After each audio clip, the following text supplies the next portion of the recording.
결론을 말씀드리면 첫째, 지금 시장에서 즉 당국에서 한국은행이 통화 스와프 규모를 확대하면서 더 이상 달러가 상승하지 못하게 만들고 있는 게 첫 번째고요. 두 번째는 AI 예측을 돌려봤더니 더 이상 상승하지 못하는 구간에 들어섰다. 조금이라도 상승하면은 달러는 더 올라가겠지만 지금 AI가 예측하기로는 더 이상 달러는 상승하지 않고 다시 1,300원, 1,200원대로 갈 것이다.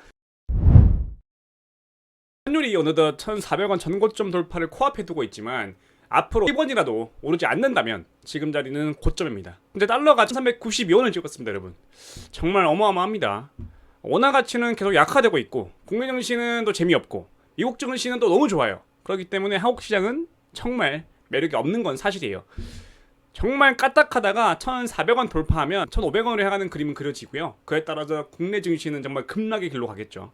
그런데 이 중요한 순간에 외환 당국이 국민연금과의 통화 스와프 규모를 150억 달러 증액하면서 원달러 환율이 소폭 하락을 했습니다. 드디어 400원을 돌파하지 않기 위한 정부의 의도가 보이는 것 같아요. 다행이죠. 그래서 국민연금과 통화 스와프 거래 한도를 늘렸다라는 말을 좀 쉽게 설명을 드리면, 국민연금과 통화 스와프를 하면요, 외환시장이 불안할 때 국민연금이 달러를 사들이는 것을 도와줘서 외환시장에서 달러가 부족하거나 넘치는 상황을 좀 더 균형 있게 만들 수 있다는 게 핵심 포인트라 생각하시면 될 것 같아요. 그러니까 쉽게 말해서 외환시장이 정말 혼란스러울 때, 달러가 급등할 때 국민연금이 달러를 사는 수요를 통화 스와프로 해결한다는 의미로서 그러면 시장이 안정화가 될 수 있겠죠. 그래서 그런 것들을 지금 좀 증액하고 있다라고 생각하시면 될 것 같아요. 특히 한은이 이게 외환 한도를 증액한 이유로서는 첫 번째로는 올해 있을 하반기 때문인 것 같아요. 하반기에 뭐가 있죠? 미국의 연준의 금리 정책 변화와 그다음 미국 대선이 있습니다. 그렇기 때문에 어떤 통화지표의 변동성이 더 커질 수 있는 가능성을 열어두고 조금 더 보수적인 스탠스로 빨리 상황을 대처하기 위한 스탠스인 것 같아요.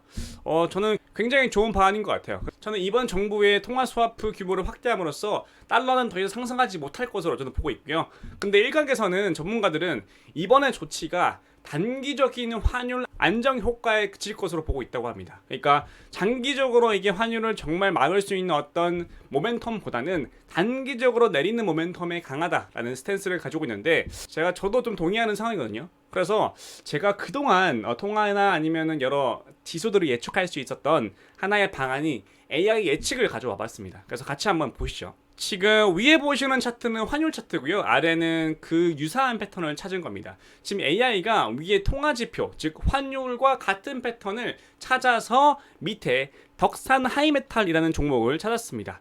이렇게 봤을 때 환율과 100% 일치하는 패턴이고요. 서두에서 말했다시피 지금 A 구간, 즉 환율이고요. 더 이상 상승하지 않는다면, 단 10원이라도 상승하지 않는다면 앞으로 통화지표는요, 밑에 보시는 차트와 같이 A 구간 이후에 쭉 하락할 것으로 보고 있습니다. 인공지능 AI가 같은 패턴을 찾아서요, 향후에 어떻게 흘러갈 것이다라는 예측 모델을 가지고 있는데, 지금 환율로 봤을 때는 A 구간에서 같은 모습이 나왔고, 앞으로 환율은 더 이상 상승하지 않는다면 1,300원, 1,200원대로 내려가야 한다고 지금 얘기하고 있기 때문에 우리도 이와 같은 스탠스로 한번 시장을 지켜보자고요. 결론을 말씀드리면 첫째, 지금 시장에서 즉 당국에서 한국은행이 통화 스와프 규모를 확대하면서 더 이상 달러가 상승하지 못하게 만들고 있는 게 첫 번째고요. 두 번째는 AI 예측을 돌려봤더니 더 이상 상승하지 못하는 구간에 들어섰다. 조금이라도 상승하면은 달러는 더 올라가겠지만